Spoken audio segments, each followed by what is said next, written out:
Hey, good morning. This is Kasey Mock, Director of Farm and Ranch at Keller Williams Realty International. Coming to you live from Charlotte, North Carolina at the 2017 RLI National Land Conference. So this morning we're going to be leading a breakout presentation on running an effective sales meeting. We're going to go through models that we use at Keller Williams, like the 411 and the 135 goal sheet. You can download all those goal sheets at kw.com or on KW Connect. I hope this is a helpful meeting for those that attend. I know the land conference every year is a great learning opportunity, networking opportunity for us as the top land specialists in the country get together once a year for the National Land Conference. So thanks for tuning in. Go get them. Let me know if we can help. All right. So guys, let me start with this. Well, my name is Kasey Mock. I'm National Director of Farm and Ranch for Keller Williams Realty. Own a firm called Mock Ranches in Texas. Got a couple agents and a couple licensed assistants for me there.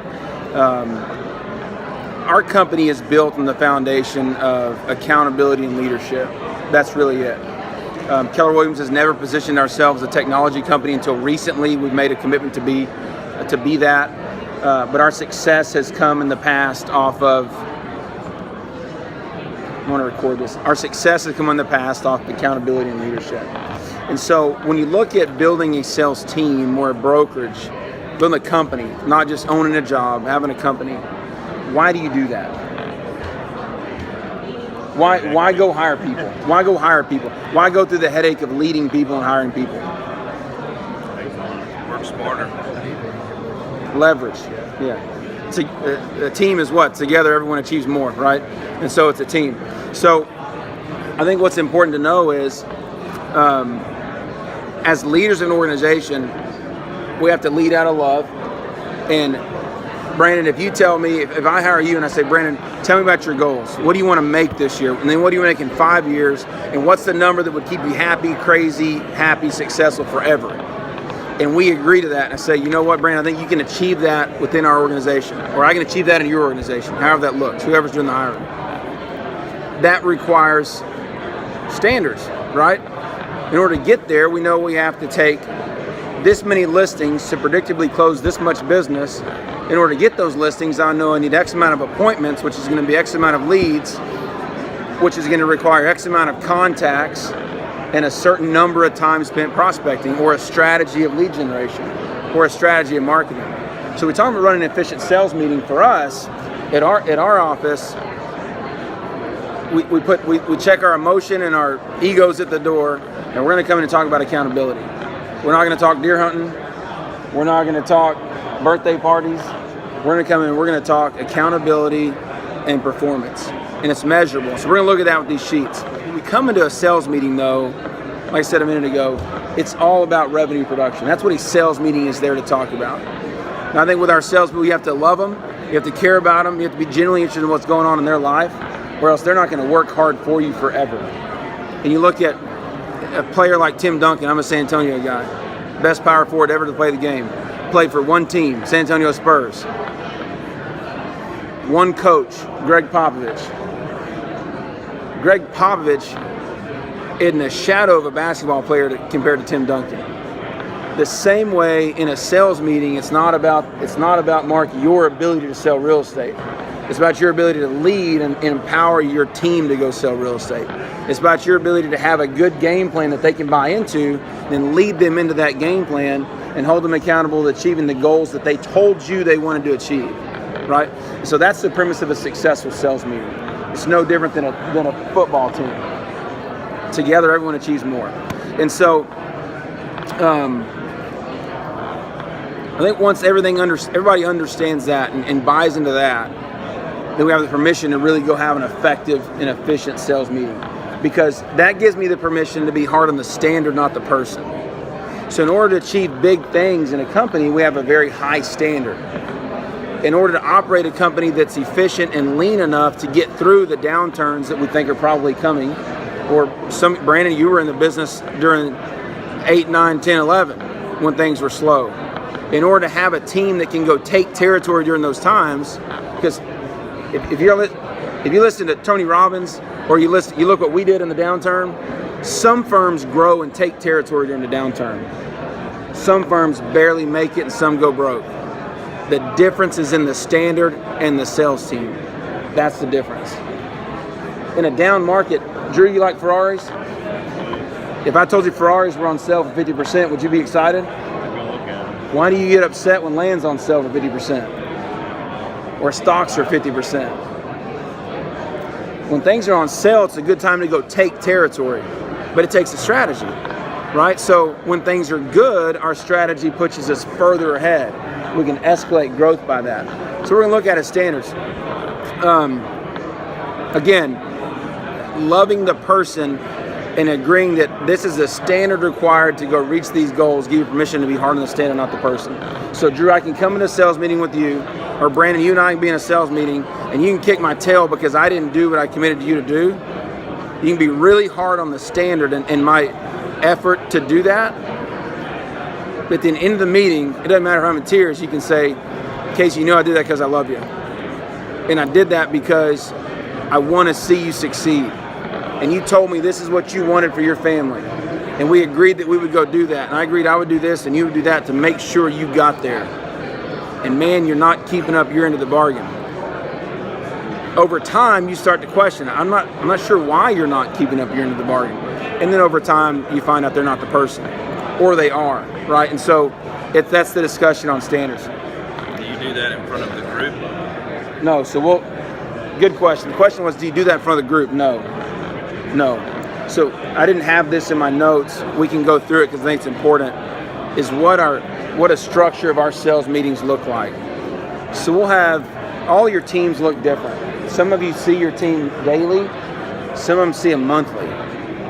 So you have to adjust for that. But I think all of us need regular accountability and regular encouragement, regular coaching. So we do, in a perfect world, I do like a morning stand-up twice a week. Where we get in as a group, 5 minutes, what's working, what's not. Y'all are doing a great job, crushing it. Hey, I saw this video. I'm going to forward you this podcast. Here's a new tool we're checking out. Positive thinking, high energy, go get them, okay? Accountability for me is private. So when we do the 411 is a private discussion with one person. The 135 can be a private discussion or a team discussion, depends on how you do it.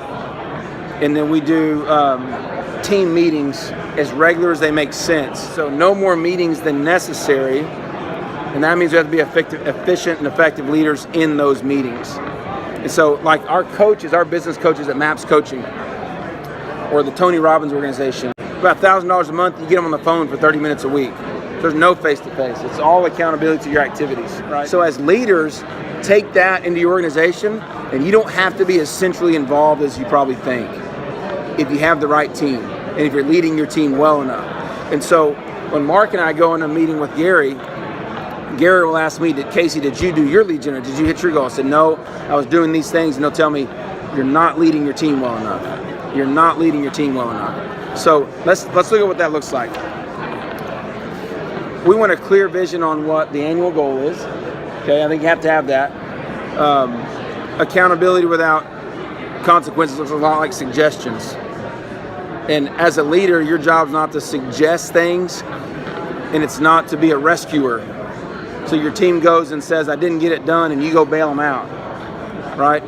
Your success is going to be very short-lived, and your seeing achievements will be very low if you approach your leadership like that. You're just enabling people to do a poor job.